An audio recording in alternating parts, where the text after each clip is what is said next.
大家好，我是热带雨林。今天呢，我给大家介绍这个 Osborne Lift and Flag Questions and Answers 系列的这个 Nature 这一本。那么这一本呢，其实也是很经典的。那么第一页的目录呢，其实就是几个问题 ：Which、Where、What、Why、Who、Yes or No、How。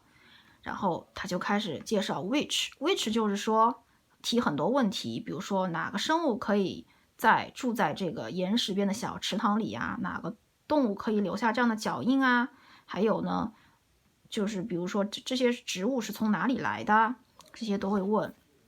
比如说 where 的问题就是说，我怎么能找到这些蝌蚪啊？那个岩石在哪里形成的？然后这个云是哪里来的？那这小朋友其实在生活中都会问这些问题的。那你翻开这个书呢，它就会简短的告诉你。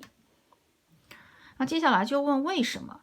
为什么的话，我们就看，比如说为什么这个蜘蛛会织网啊？为什么这个兔子会有这么绒毛毛的这个白尾巴，是吧？为什么这个蜜蜂要做这个蜂蜜啊？等等，这种其实小朋友真的在大自然都会问的，那他都会给解答。那最后还有是什么 ？What？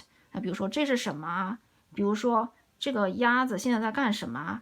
还有比如说，这个鸭子长大了会变成什么样子啊？这些就是也都是自然界能够观察到的东西。那后面呢有 yes or no， 那它这里是比较简单的问题，比如说这些城市里面有没有自然啊？比如说这些夜里的这些动物是不是在生长在我周围啊？还有比如说我可不可以来喂这个蝴蝶啊？这些问题。那就是说城市的小朋友呢会问一些自然的问题，因为他可能并不是在这种乡下农村，会更直接更直观的更有机会去接触自然，但是这些呢其实自然也是都在我们身边。